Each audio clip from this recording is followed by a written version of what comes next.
Hi friends, welcome to Chandra's Kitchen.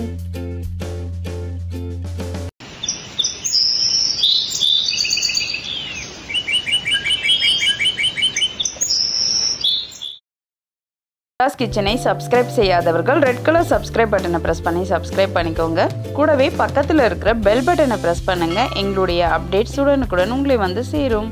இன்னைக்கு நம்ம ஒரு சத்தான ரெசிபி தான் பார்க்க போறோம். இந்த ரெசிபி என்ன அப்படினு பாத்தீங்கன்னா நம்ம சிறுகீரையை வச்சு ஒரு மண்டி செய்ய போறோம். இது கூட என்னெல்லாம் சேர்க்க போறோம், எப்படி இந்த ரெசிபியை இன்னும் டேஸ்டா செய்யலாம் அப்படின்றத பத்தி தான் இன்னைக்கு பார்க்க போறோம். இப்போ நம்ம கீரை மண்டி எப்படி செய்யறதுன்னு பார்க்கலாம் வாங்க.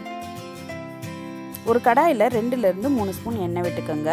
எண்ணெய் காஞ்சதும் கடுகு உளுந்து சேர்த்துக்கோங்க, சீரகம் சேர்த்துக்கோங்க. இது பொரிஞ்சதும் 4 பல் பூண்டு சேர்த்துக்கலாம். 3 காஞ்ச மிளகாவை இதோட சேர்த்துக்கோங்க. சேர்த்துட்டு நல்லா வதக்கிடுங்க.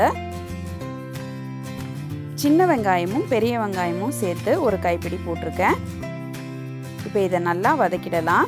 இது வதங்கினதும் தக்காளி பழம் சேர்த்துக்கலாம். நான் வந்து ஒரு பெரிய தக்காளி பழம் சேர்த்துருக்கேன்.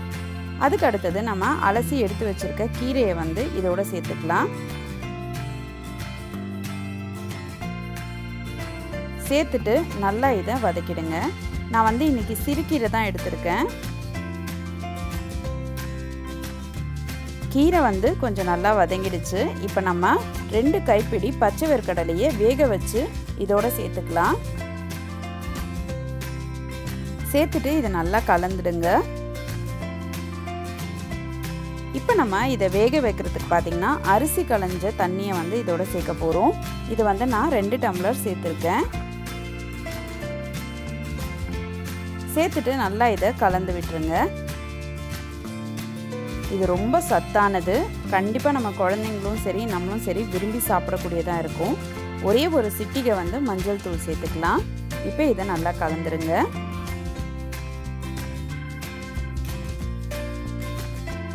இப்போ நம்ம இந்த கீரை மண்டிக்கு தேவையான அளவு உப்பை சேர்த்து கலந்துடலாம்.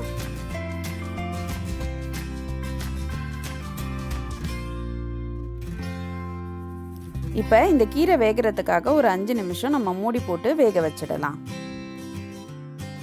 இப்போ ஒரு 5 நிமிஷம் ஆயிருக்கு. இப்போ நம்ம மூடியை திறந்து இதை நல்லா கலந்து விட்டுறலாம்.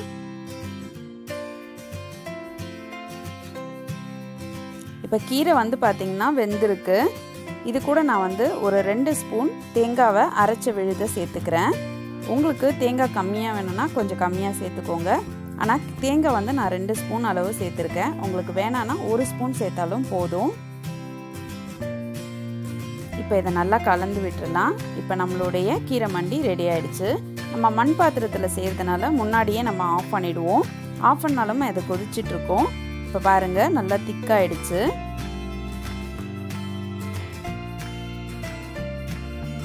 இப்போ ரொம்ப சத்தான சுவையான கீரை மண்டி ரெடி ஆயிடுச்சுங்க. நீங்களும் இதை உங்கள் வீட்டில் செஞ்சு பாருங்கள். உங்களுடைய ஃபீட்பேக்கை எங்களுக்கு சொல்லுங்கள். நான் இன்னொரு சுவாரஸ்யமான வீடியோவோட உங்களை சந்திக்கிறேன். நன்றி, வணக்கம்.